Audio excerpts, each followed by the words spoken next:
ఈరోజు వాగ్దానము ఇర్మియా గ్రంథము 15వ అధ్యాయము 20వ వచనం.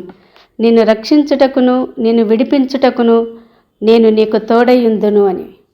ఈ వాక్యం ద్వారా దేవుడు మనలను ధైర్యపరుస్తున్నాడు.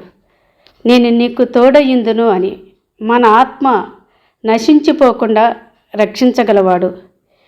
మనలను ఈ లోక శాపము నుండి పాపము నుండి రక్షించగలవాడు యేసయ్య మాత్రమే. మానవుని రక్షించడానికే యేసయ్య ఈ లోకానికి వచ్చాడు. మన మధ్య ఉండి మనతో సహవాసం చేయాలని ఆశపడుతున్నాడు.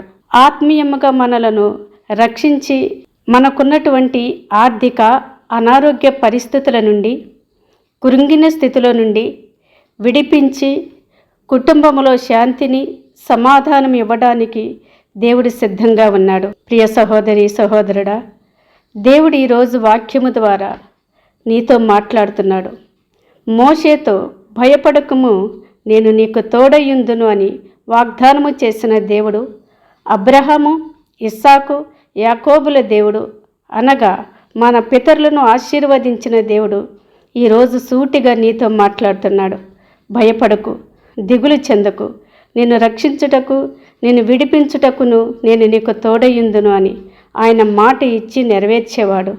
నిన్ను రక్షించి నీ బంధకాల నుండి విడిపించి నిన్ను నూతన సృష్టిగా మార్చి నీవు అనేకులకు ఆశీర్వాదకరముగా దేవునికి మహిమకరముగా ఉండాలని దేవుడు నీ నుండి కోరుకుంటున్నాడు. నువ్వు సిద్ధంగా ఉన్నావా? దేవుని వాక్యమునకు నీ హృదయంలో చోటివ్వు.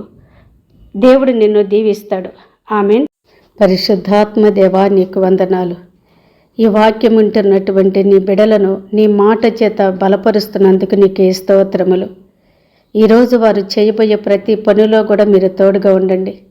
నీ బిడలు నడవవలసిన మార్గాన్ని వారికి తెలియచేయండి ప్రభా. వారి యొక్క ప్రతి అవసరతల అక్కర్లు కూడా నీ మహదైశ్వర్యంలో తీర్చమని అడుగుచున్నాను. ఈ వాక్యం ఉంటున్నటువంటి నీ బిడలను దినదినము ఒక నూతన శక్తితోనూ నూతన బలముతోనూ నీ నూతనమైనటువంటి ఆత్మతో కూడా నింపండి. కృప నుండి అధిక కృపలోనికి నడిపించండి. బలహీనులను బలపరచండి. నెమ్మది లేనటువంటి వారికి నెమ్మదిని దయచేయండి. కుటుంబాల్లో నీ శాంతిని సమాధానాన్ని దయచేయండి. వారి యొక్క అనుదిన ఆహారాన్ని వారికి దయచేయండి ప్రభా. నీ కృప నీ కాపుదల బిడలకు అనుగ్రహించమని, ఈ దిన ఆశీర్వాదాలతో బిడలు నింపమని యేసుక్రీస్తు నామమును అడిగి వేడుకొంచున్నాం తండ్రి. ఆమేన్. God bless you. దేవుడు మిమ్మల్ని దీవించునుగాక.